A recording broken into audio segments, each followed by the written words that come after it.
हमारा पूरा देश के आयरन मैन और देश के प्रथम गृह मंत्री सरदार वल्लभ भाई पटेल का जन्म दिवस मना रहा है। पर हमारे देश के इस महान पुरुष के महिलाओं के विषय में क्या विचार थे और हमारे सरदार वल्लभ भाई पटेल जी को सरदार की उपाधि कैसे मिली, आइए जानते हैं। 1928 की है, जब गुजरात के बारडोली में किसान सत्याग्रह चल रहा था। उस समय हमारे सरदार वल्लभ भाई पटेल गांव में गए और जब उन्होंने अपना भाषण दिया तो उन्होंने अपने भाषण में पूरा प्रयास किया कि देश की महिलाएं भी इस सत्याग्रह में सम्मिलित हों। उन्होंने हमारे देश की महिलाओं से कहा कि आप लोग जो ये पीतल के गहने पहन रही हैं वो बेकार है, वे व्यर्थ है, वो सिर्फ जंजीर है, वे सिर्फ गुलामी की बेड़ियां हैं जो आप लोगों को गुलामी में रखेगा हमेशा।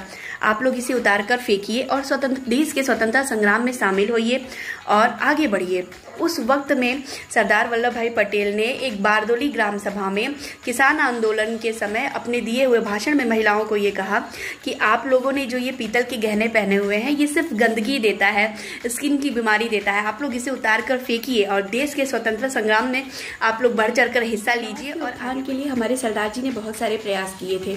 अहमदाबाद म्युनिसिपल कॉरपोरेशन में एक नियम था 15(1)(c) के तहत कि कोई भी महिला उम्मीदवार नहीं बन सकती, वह चुनाव में खड़ी ही नहीं हो सकती है।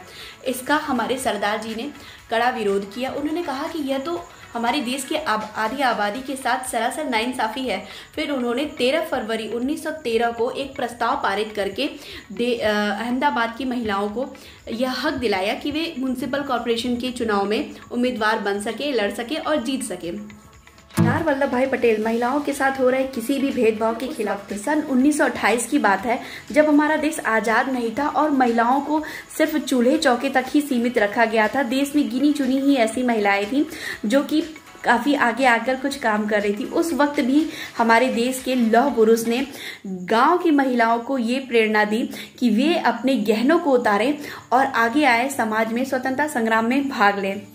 और फिर ये बातें अपने अगल बगल के उन महिलाओं, उन पुरुषों को बताइए जो महिलाओं का सम्मान नहीं करते हैं, जो महिलाओं को आगे आने के लिए प्रेरित नहीं करते हैं। तो कोई बात नहीं, आप लोग अपने देश के उन महान पुरुषों के व्यक्तित्व को पढ़िए, उनके बारे में जानिए जिन्होंने देश की महिलाओं को आगे लाने के लिए बहुत प्रयास किया है। और आज इन्हीं महान पुरुषों का प्रयत्न है कि देश की महिलाएं इतनी आगे जा रही हैं। अंत में राष्ट्रीय एकता दिवस की आप सभी को हार्दिक शुभकामनाएं। जय हिंद, जय माता दी।